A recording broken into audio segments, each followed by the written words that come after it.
Hello friends, आपण शिकतोय halogen derivative of alkane and Areen, lecture number 18। यामध्ये जो टॉपिक आपण शिकतो आहोत तो आहे optical activity and optical आयसोमरिझम।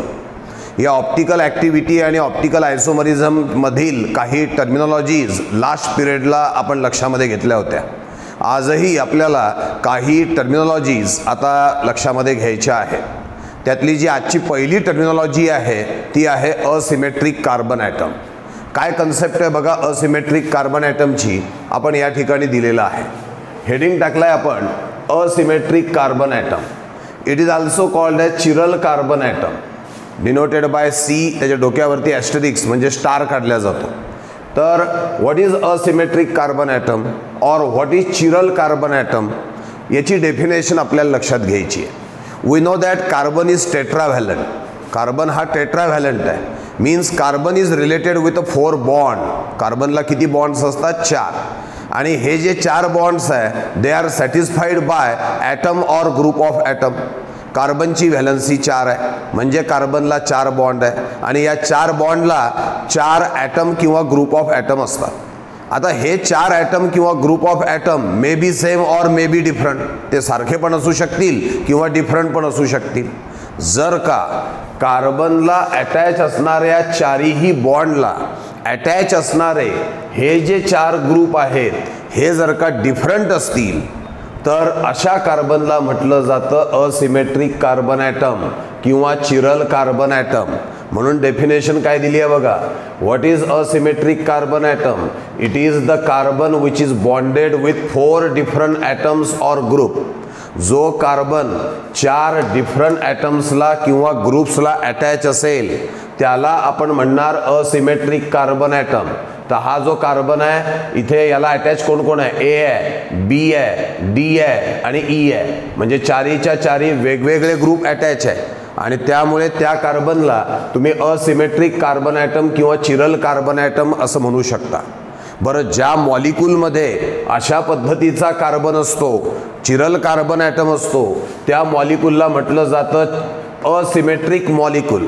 The molecule which contain asymmetric carbon atom is called as asymmetric molecule। आणि हा जो असिमेट्रिक मॉलिक्यूल आहे ज्यामध्ये असिमेट्रिक कार्बन ॲटम आहे, it is found to be optically active. तो ऑप्टिकली ॲक्टिव्ह असल्याचं दिसून येईल। म्हणजे एक तर तो प्लेन पोलराइज्ड लाईट, ज्याला आपण शॉर्ट फॉर्म सांगितला होता PPL, त्याला एक तर तो क्लॉकवाईजला रोटेट करेल किंवा अँटी क्लॉकवाईजला रोटेट करेल। जो सबस्टन्स प्लेन पोलराइज्ड लाईटला आयदर क्लॉकवाईज किंवा अँटी क्लॉकवाईज रोटेट करण्याची ताकद ठेवून आहे त्याला आपण म्हणत असतो ऑप्टिकली ॲक्टिव्ह। तर हा जो मॉलिक्यूल आहे ज्या मॉलिक्यूलमध्ये असिमेट्रिक कार्बन ॲटम आहे त्या मॉलिक्यूलला आपण असिमेट्रिक मॉलिक्यूल म्हटलं होतं आणि तो कसा असतो? ऑप्टिकली ॲक्टिव्ह असतो। तो एक तर PPLला रोटेट करेल क्लॉकवाईजला किंवा रोटेट करेल अँटी क्लॉकवाईजला। ठीक आहे ना?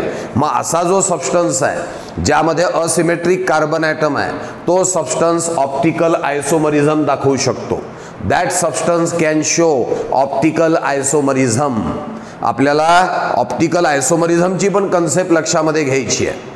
एक गोष्ट डोक्यात ठेवा, ज्या मॉलिक्यूलमध्ये ज्या कंपाऊंडमध्ये एक असिमेट्रिक कार्बन ॲटम असेल, किती आहे? एक असिमेट्रिक कार्बन ॲटम असेल, तो 2 प्रकारचे आयसोमर्स दाखवतो। तो 2 प्रकारचे ऑप्टिकल आयसोमर्स दाखवतो। त्यातला एक असतो डेक्स्ट्रो रोटेटरी आणि दुसरा असतो लेव्हिओ रोटेटरी। आता डेक्स्ट्रो रोटेटरी जो आहे तो PPLला रोटेट करतो क्लॉकवाईजकडे आणि लेव्हिओ रोटेटरी जो आहे तो रोटेट करतो PPLला anti क्लॉकवाईजकडे। One rotate PPL in clockwise direction while other rotate PPL in anti-clockwise direction। काय सांगतोय लक्षात घ्या, ज्या मॉलिक्यूलमध्ये असिमेट्रिक कार्बन ॲटम आहे त्या मॉलिक्यूलला म्हटलं आपण असिमेट्रिक मॉलिक्यूल। असिमेट्रिक मॉलिक्यूल असतो ऑप्टिकली ॲक्टिव्ह, तो दाखवतो ऑप्टिकल आयसोमरिझम। समजा या असिमेट्रिक मॉलिक्यूलमध्ये एक असिमेट्रिक कार्बन ॲटम जर का असेल तर तो 2 ऑप्टिकल आयसोमर दाखवू शकतो। एक आहे डेक्स्ट्रो आणि दुसरा आहे लेव्हिओ। डेक्स्ट्रो काल आपण शिकलो होतो तो पीपीएलला रोटेट करतो क्लॉकवाईजला आणि लेव्हिओ रोटेट करतो पीपीएलला अँटी क्लॉकवाईजला. असे दोन आयसोमर्स त्याचे पॉसिबल आहे. एक असिमेट्रिक कार्बन ॲटम असेल तर किती आयसोमर पॉसिबल आहेत? दोन. ॲक्च्युली याच्याकरता फॉर्म्युला पण आहे, तो फॉर्म्युला सुद्धा आपल्याला पुढे लक्षात घ्यायचा आहे. नंबर ऑफ ऑप्टिकल आयसोमर जर का काढायचे असतील तर फॉर्म्युला आहे A is equals to 2 raised to power n, where A is the number of optical isomer and n is the number of asymmetric carbon atom. समजा जर का असिमेट्रिक कार्बनची संख्या 1 असेल तर A is equals to 2 raised to power n म्हणजेच A is equals to 2 raised to power 1 म्हणजेच A is equals to 2. म्हणजे किती ऑप्टिकल आयसोमर होतील त्याचे? 2 ऑप्टिकल आयसोमर झाल्याचं आपल्याला दिसून येईल. म्हणूनच आपण इथे सांगितलंय बघा की जर का या असिमेट्रिक मॉलिक्यूलमध्ये एक असिमेट्रिक कार्बन ॲटम असेल तर अशा वेळेला त्याचे 2 ऑप्टिकल आयसोमर्स पॉसिबल आहे. त्यातला एक डेक्स्ट्रो असेल आणि दुसरा कोणता असेल? लेव्हिओ. डेक्स्ट्रो कुठे रोटेट करतो? पीपीएलला क्लॉकवाईज डायरेक्शननी, आणि लेव्हिओ कुठे रोटेट करतो? पीपीएलला अँटी क्लॉकवाईज डायरेक्शननी रोटेट करत असतो. लक्षात येते ना कन्सेप्ट? सध्याला आपण जी कन्सेप्ट घेतली ती आहे असिमेट्रिक कार्बन ॲटम आणि असिमेट्रिक मॉलिक्यूल, ज्याच्या 4 व्हॅलन्सीज डिफरंट ॲटम और ग्रुप ऑफ ॲटमनी सॅटिस्फाय झाल्या असतील तो असिमेट्रिक कार्बन ॲटम. आणि ज्या मॉलिक्यूलमध्ये असिमेट्रिक कार्बन ॲटम आहे त्याला काय म्हणायचं? Asymmetric molecule. असिमेट्रिक मॉलिक्यूलमध्ये एक असिमेट्रिक कार्बन ॲटम जर का असला तर त्याचे किती आयसोमर्स पॉसिबल होतील? 2. एक कोण असेल? डेक्स्ट्रो, दुसरा कोण असेल? लेव्हिओ. आपण एक एक्झाम्पल घेऊ.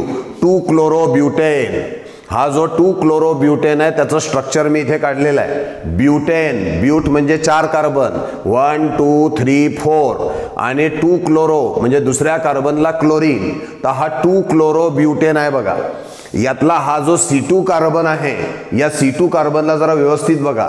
हा कोणाकोणाला अटॅच आहे? या साईडला आहे CH3, इथे आहे H, इथे आहे C2H5, या ठिकाणी आहे Cl.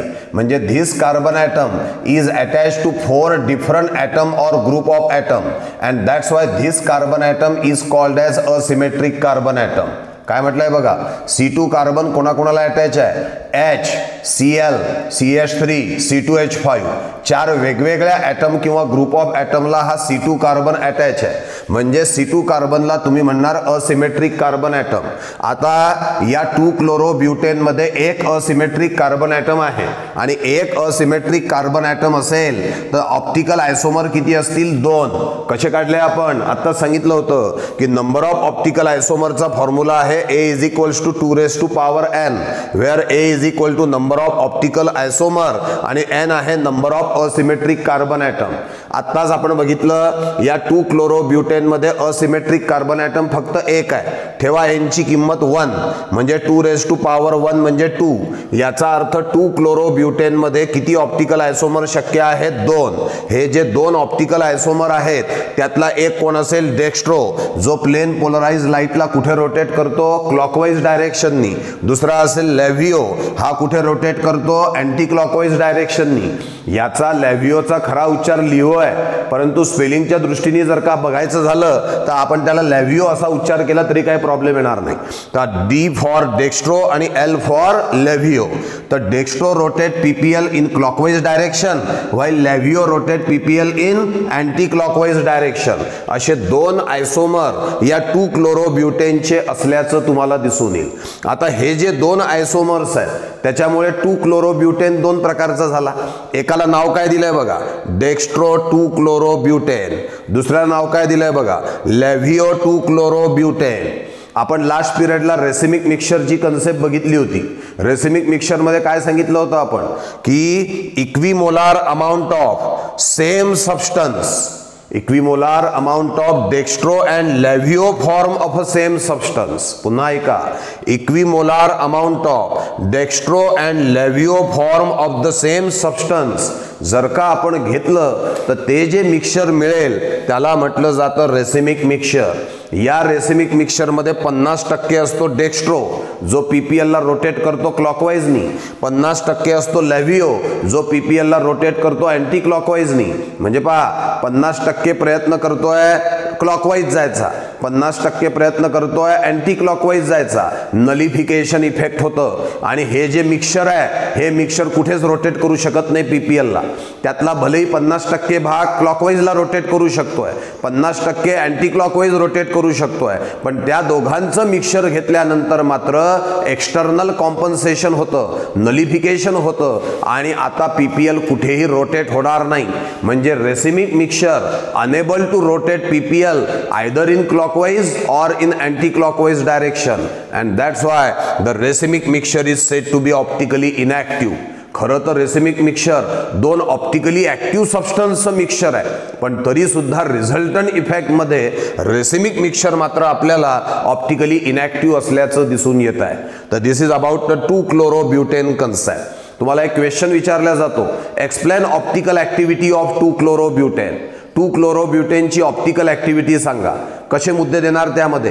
पहिले 2-chloro-butane काढायचा या पद्धतीने, C2 कार्बनच्या डोक्यावर स्टार द्यायचा म्हणजे तो असिमेट्रिक कार्बन ॲटम आहे समजेल. मग सांगायचं की C2 carbon is connected to hydrogen, chlorine, CH3, C2H5 that is connected to 4 different group and that's why C2 carbon is called as asymmetric carbon item.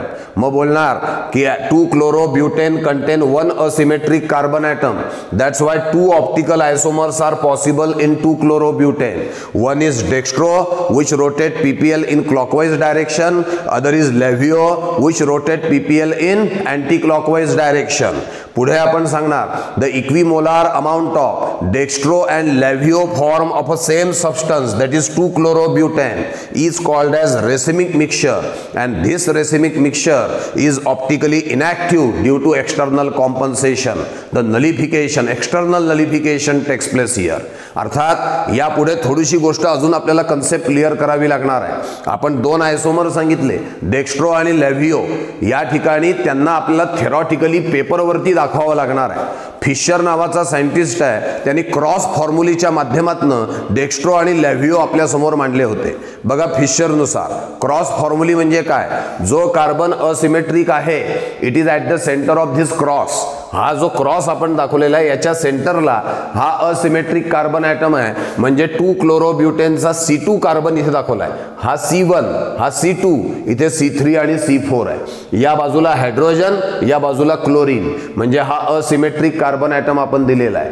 आता हा जो आहे याला जर का आपण गृहीत धरलं डेक्स्ट्रो 2-chloro-butane आणि याला जर का आपण मिररमध्ये बघितलं, आरशात बघितलं, तर आरशामध्ये कसा दिसेल? आरशाच्या जवळ कोण आहे? क्लोरीन. तेव्हा आरशामध्ये क्लोरीन पहिले दिसेल. हायड्रोजन दूर आहे, हायड्रोजन इकडे पण दूर दिसेल. वरती CH3 इकडे पण तसंच होणार, खाली C2H5 इकडे पण दिसणार.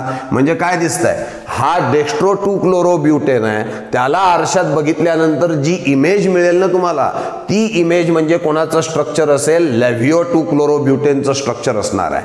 म्हणजे if dextro is considered as a object, जर का आपण डेक्स्ट्रोला ऑब्जेक्ट असं कन्सिडर केलं तर लेव्हिओला तुम्ही कन्सिडर करणार non super impossible mirror image.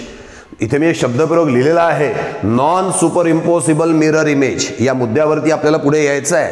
तर इथे आपण सांगितलं की एक स्ट्रक्चर हे डेक्स्ट्रोचं असेल तर त्याची जी मिरर इमेज आहे ते कोणाचं स्ट्रक्चर असणार? लेव्हिओचं असणार.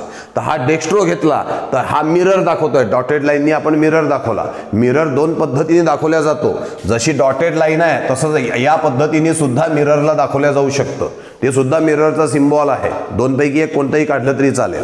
हे डेक्स्ट्रोचं स्ट्रक्चर आरशात बघितल्यानंतर जे दिसेल ते लेव्हिओचं स्ट्रक्चर आहे. याला जर का मी ऑब्जेक्ट म्हटलं तर याला म्हणतो मी non super impossible mirror image. मी नुसतं मिरर इमेज नाही म्हटलेलं, शब्दप्रयोग वापरला non super impossible mirror image. आता नॉन सुपर इम्पॉसिबलचा अर्थ काय असतो लक्षात घ्या. समजा आपण हात घेतला, हा हात आणि इथे मध्ये आरसा आहे असं गृहीत धरा. तर हा जो हात आहे याची इमेज या पद्धतीने तुम्हाला मिळेल. म्हणजे आरशाच्या जवळ अंगठा आहे तर इकडनं सुद्धा आरशाच्या जवळ अंगठा असणार. आता मी याला असंच्या असं सरकवत आणलं, अंगठावर अंगठा बसतोय का? नाही. 2 वेगवेगळ्या ठिकाणी असल्याचं आपल्याला दिसतंय. म्हणजे याचा अर्थ हे नॉन सुपर इम्पॉसिबल आहे. हे जर का एकमेकावरती एक्झॅक्ट बसले असते तर ते सुपर इम्पोज झाले असते. सुपर इम्पोज आणि हे सध्या आहे नॉन सुपर इम्पोज. हे झाले सुपर इम्पोज, एकमेकावरती बरोबर बसलेत. आणि हे जे आहे हे असं सरकवलं आपण याला, तर हे नॉन सुपर इम्पोज आहे. म्हणजे डेक्स्ट्रो, इफ याला समजा डेक्स्ट्रो म्हणू आपण, if dextro acts as a object then levo acts as a non super impossible mirror image. हा शब्द विसरायला नको, नुसतं मिरर इमेज म्हणायचं नाही, non super impossible mirror image. Dextro acts like a object then levo acts like a non super impossible mirror image. And these are the two structure according to Fischer. Fischer projection formulae which is also called as cross formulae. हे actually फिशरनुसार आहे. एक अजून पद्धती केमिस्ट्रीमध्ये अस्तित्वात आहे, ती आहे veg फॉर्म्युली. Veg म्हणजे पट्टी. पट्टीसारखे आपण बॉन्ड्स दाखवणार आणि त्यावरून आपण डेक्स्ट्रो आणि लेव्हिओ लक्षामध्ये घेणार. मग वेज फॉर्म्युली या ठिकाणी आपण दिली आहे. बघा, हा जो कार्बन आहे 4 डिफरंट ॲटम किंवा ग्रुप ऑफ ॲटमला अटॅच आहे. हा C2 कार्बन आहे तुमचा 2 क्लोरोब्युटेनचा, CH3 CH Cl C2H5. हा जो C2 कार्बन आहे attach to 4 different atoms or group of item, म्हणजे हा असिमेट्रिक कार्बन ॲटम आहे. त्याला 4 बॉन्ड्स आपण दाखवलेले आहेत. पण तुमच्या आता लक्षात येईल 4 बॉन्ड मी असे नाही दाखवले, यावेळेला वेगवेगळ्या पद्धतीने दाखवले. याच्या मागे काय कारण आहे ते बघा. हे जे 2 बॉन्ड आहे, these 2 bonds are in the plane of the paper. माझ्याकरता प्लेन ऑफ द बोर्ड म्हणेल मी, तुम्ही जेव्हा कागदावर काढाल तुम्ही म्हणाल प्लेन ऑफ द पेपर. म्हणजे हे जे 2 बॉन्ड्स आहे हे या प्लेन मध्ये आहेत, हे या बोर्डवरती आहेत. हा जो तिसरा बॉन्ड आहे जो आपण अशा डॉटेड लाईननी काढलेला आहे, it is behind the plane. हा ऍक्च्युली आतमध्ये आहे. आपण 2 डायमेन्शनल बोर्डवरती 3 डायमेन्शनल आकृती काढतोय, लक्षात घ्या. हे 2 बॉन्ड प्लेन मध्येच आहे, हा बॉन्ड आतमध्ये आहे आणि this bond is coming towards us. हा आपल्याकडे येतो आहे. अशा पद्धतीची याची 3 डायमेन्शनल डायग्राम आहे. टेट्राहेड्रल डायग्राम काढतोय आपण कार्बनची इथे. तर these 2 valencies are in the plane. This valency is behind the plane and this valency is towards us. थोडक्यात सांगता येईल, या 2 व्हॅलन्सी कुठे सांगितल्या आपण? In plane. ही व्हॅलन्सी बिहाइंड मागे चालली आहे आणि ही व्हॅलन्सी टुवर्ड्स अस आपल्याकडे येते आहे. अशा 4 व्हॅलन्सीज या ठिकाणी घेऊन वेज फॉर्म्युली हा काढला जात असतो. तर हे जे स्ट्रक्चर आहे हे समजा डेक्स्ट्रोचं घेतलं आपण आणि हा आरसा घेतला, तर जे तुम्हाला मिरर इमेज मिळेल ना, ते कोणाचं स्ट्रक्चर असेल? लेव्हिओचं. This is object, then this is non superimposable mirror image. याला असंच्या असं सरकत नाही बरं तिकडे, इमॅजिनरी. याला जर का सरकत नेलं तर सांगा, या हायड्रोजनवरती कोण येईल? क्लोरीन. आणि क्लोरीनवरती कोण येईल? हायड्रोजन. म्हणजे एकमेकावर बसतायत का ते? नाही. म्हणजेच एक जर का ऑब्जेक्ट असेल तर दुसरा कोण असतो? Non superimposable mirror image. जर का आपल्याला प्रश्न असेल explain optical activity in 2 chlorobutane, तर काय काय द्यावं लागेल? पहिले देणार आपण स्ट्रक्चर. त्यात हे या पद्धतीने C2 कार्बन असिमेट्रिक दाखवणार. त्यामध्ये सांगणार की C2 carbon is asymmetric carbon atom, it is asymmetric carbon atom, it is chiral carbon atom. 2 chlorobutane मध्ये एक असिमेट्रिक कार्बन ॲटम आहे, म्हणजे 2 आयसोमर्स आहे. एक डेक्स्ट्रो आहे, एक लेव्हिओ आहे. डेक्स्ट्रो रोटेट करतो क्लॉकवाईजला, लेव्हिओ रोटेट करतो अँटी क्लॉकवाईजला. दोघांचं इक्विमोलार अमाऊंट मधलं जे मिक्सचर आहे त्याला म्हणणार तुम्ही रेसिमिक मिक्सचर. आणि रेसिमिक मिक्सचर असतो optically inactive due to external compensation. त्यापुढे आपण फिशर फॉर्म्युली दाखवणार आणि त्याचसोबत वेज फॉर्म्युली दाखवणार. दोन्हीही फॉर्म्युल्यांमध्ये एक गोष्ट महत्त्वाची आहे की एकाला जर का तुम्ही ऑब्जेक्ट म्हटलं तर मिररमध्ये जी इमेज मिळते ती असते non super impossible mirror image. ही जी वाक्यरचना मी वापरतोय ना, ही पक्की डोक्यात ठेवा. If dextro acts like a object then levo acts like a non super impossible mirror image. तुम्हाला सर डेक्स्ट्रोला ऑब्जेक्ट म्हणून घ्यायचं का? असं काही नाही आहे. तुम्ही असंही म्हणू शकता, if laevo acts as a object. समजा याला जर का आपण ऑब्जेक्ट म्हटलं तर it acts like a non super impossible mirror image. Generalise करू लागलं तर स्टेटमेंटला आपण if one acts as a object then other acts as a non super impossible mirror image. एकमेकावरती बरोबर न बसणे म्हणजे नॉन सुपर इम्पॉसिबल. हे non super impossible mirror image असल्याचं आपल्याला दिसून येईल. हा जो सगळा भाग आहे, हा सगळा भाग तुम्ही जर का लिहिला तर तुम्ही काय एक्सप्लेन केलाय? Optical activity of 2 क्लोरोब्युटेन. मी सध्या बोर्डवरती 2-क्लोरोब्युटेनची ऑप्टिकल ॲक्टिव्हिटी सांगितली आहे. तुम्ही जेव्हा घरी अभ्यास कराल तेव्हा तुम्ही 2-ब्रोमोब्युटेनचा अभ्यास करून बघा. कोणाचा? 2-ब्रोमोब्युटेन. Clच्या ऐवजी Br घ्यायचं आणि असंच्या असं लिहून काढायचं, म्हणजे 2-ब्रोमोब्युटेनची ऑप्टिकल ॲक्टिव्हिटी तिथे स्पष्ट झाल्याचं आपल्याला दिसून येतं. या ठिकाणी मी एक शब्दप्रयोग वापरला होता बघा, ऑप्टिकल आयसोमर. आता याच्याविषयी थोडं डिटेलमध्ये बघू आपण. हे तर तुमच्या लक्षात आलंय की ऑप्टिकल आयसोमरमध्ये एक असतो डेक्स्ट्रो, दुसरा असतो लॅव्हिओ. डेक्स्ट्रो रोटेट करतो पीपीएलला क्लॉकवाईजनी, लॅव्हिओ रोटेट करतो पीपीएलला अँटी क्लॉकवाईजनी. दोघांचं इक्विमोलार अमाऊंट म्हणजे रेसिमिक मिक्सचर आहे. एक जर का ऑब्जेक्ट असेल तर दुसरा non super impossible mirror image आहे. आता ऑप्टिकल आयसोमर म्हणजे काय किंवा ऑप्टिकल आयसोमरिझमची डेफिनेशन कशी लिहिणार तो मुद्दा आपल्याला आता लक्षात घ्यायचा आहे. तसं तर तुम्ही आयसोमर शिकलेले आहात. Isomers are the compound having same molecular formula but different structure. ज्यांचा मॉलिक्युलर फॉर्म्युला सेम आहे पण स्ट्रक्चर डिफरंट आहे त्यांना सर्वसामान्यपणे आपण आयसोमर असं म्हणत असतो. पण आज आपल्याला आयसोमरची नाही, आपल्याला ऑप्टिकल आयसोमरची डेफिनेशन लक्षामध्ये घ्यायची आहे. मग काय ऑप्टिकल आयसोमरची definition? What are optical isomer? They are the compound having same molecular formula. त्यांचा मॉलिक्युलर फॉर्म्युला काय आहे? सेम. या ठिकाणी स्टारचा अर्थ पॉइंट म्हणून घ्या, नाही तर तो असिमेट्रिक कार्बन म्हणून समजा. What are optical isomer? They are the compound with the same molecular formula. पहिला पॉइंट. Same physical property. त्यांच्या फिजिकल प्रॉपर्टी पण सेम असतात. Melting point same, boiling point same, density, refractive index, या ज्या काही physical property आहे या optical आयसोमरच्या same असतात. म्हणजे ज्या डेक्स्ट्रोच्या असतात त्याच लॅव्हिओच्या असतात. Same chemical property, 99% chemical property सुद्धा ॲज इट इज सारख्या आहेत. डेक्स्ट्रोच्या जशा आहेत तशाच लॅव्हिओच्या आहे. म्हणजे एवढ्या सगळ्या गोष्टी सारख्या आहेत तर फरक काय आहे? त्यांचा मॉलिक्युलर फॉर्म्युला सेम आहे, त्यांच्या फिजिकल प्रॉपर्टी सेम आहे, त्यांच्या केमिकल प्रॉपर्टी सेम आहे. मग डिफरंट काय आहे? तर different tendency to rotate the plane polarise light. त्यांची पीपीएलला रोटेट करण्याची टेंडन्सी वेगळी आहे. एक रोटेट करतो क्लॉकवाईजला, दुसरा रोटेट करतो अँटी क्लॉकवाईजला, आणि म्हणून आपण दिलं different tendency of rotation of PPL. पण एक मुद्दा लक्षात घ्या, डेक्स्ट्रो 2-क्लोरोब्युटेन, मी फॉर एक्झाम्पल बोलतोय, डेक्स्ट्रो 2-क्लोरोब्युटेन जर का पीपीएलला 40 डिग्रीनी रोटेट करत असेल टुवर्ड्स राईट, 40 डिग्री आकडा काल्पनिक आहे, 40 डिग्रीनी रोटेट करत असेल टुवर्ड्स राईट क्लॉकवाईज डायरेक्शननी डेक्स्ट्रो 2-क्लोरोब्युटेन, तर लॅव्हिओ 2-क्लोरोब्युटेन हा 40 डिग्रीनीच रोटेट करेल पीपीएलला but in anti clockwise direction. आणि म्हणून काय करतात माहिती आहे, डेक्स्ट्रोचा जो काही रोटेशन अँगल आहे, अँगल ऑफ रोटेशन, तो +40 म्हणतात, +40, आणि लॅव्हिओचा म्हणतात -40. Actually angle is never negative, angle कधीही निगेटिव्ह नसतो. हे कन्व्हेन्शन आहे की +40 असा मी अँगल ऑफ रोटेशन म्हटला की तो क्लॉकवाईजवाला आहे म्हणजे तो डेक्स्ट्रोचा आहे. मी -40 अँगल ऑफ रोटेशन म्हटलं की समजायचं मायनस म्हणजे लॅव्हिओचा तो अँगल आहे. अँगल क्वांटिटेटिव्हली मॅथमॅटिक्समध्ये जर का बघितलं तर इट इज ऑलवेज पॉझिटिव्ह. मग इथे प्लस मायनस का? To understand whether the substance is dextro rotatory or laevo rotatory. हे वाक्य फार महत्वाचं आहे. पहिला मुद्दा दिला सेम मॉलिक्युलर फॉर्म्युला, दुसरा मुद्दा दिला सेम फिजिकल प्रॉपर्टी, तिसरा पॉइंट दिला same chemical property but different tendency of rotation of PPL.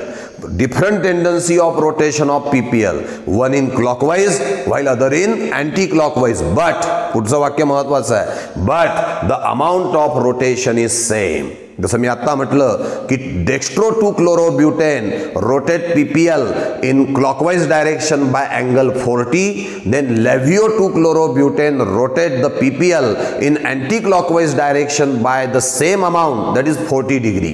डेक्स्ट्रोच्या अँगलला +40 म्हणा तर लॅव्हिओच्या अँगलला काय म्हणणार आपण? -40 असं आपण म्हणणार.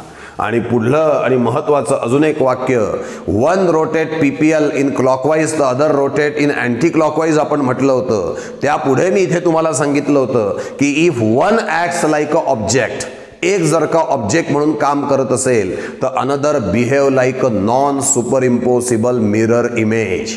तुम्हाला जर का ऑप्टिकल आयसोमरची डेफिनेशन विचारली तर तुम्ही काय काय सांगाल? What are optical आयसोमर?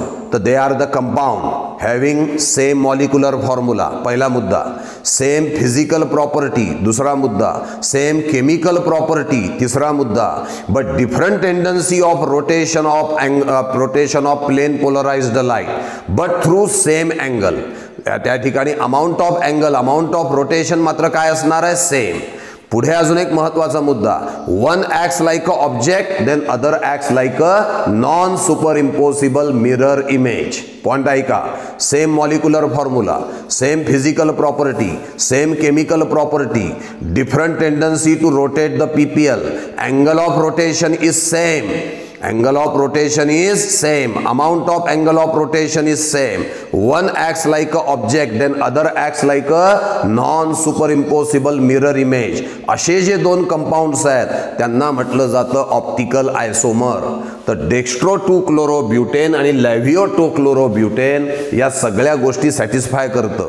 या दोघांचा मॉलिक्युलर फॉर्म्युला सेम आहे, फिजिकल प्रॉपर्टी सेम आहे, केमिकल प्रॉपर्टी सेम आहे, पण हा रोटेट करतो PPL ला क्लॉकवाइजनी, हा रोटेट करतो PPL ला अँटी क्लॉकवाइजनी, पण amount of angle of rotation दोघांचेही सेम आहे.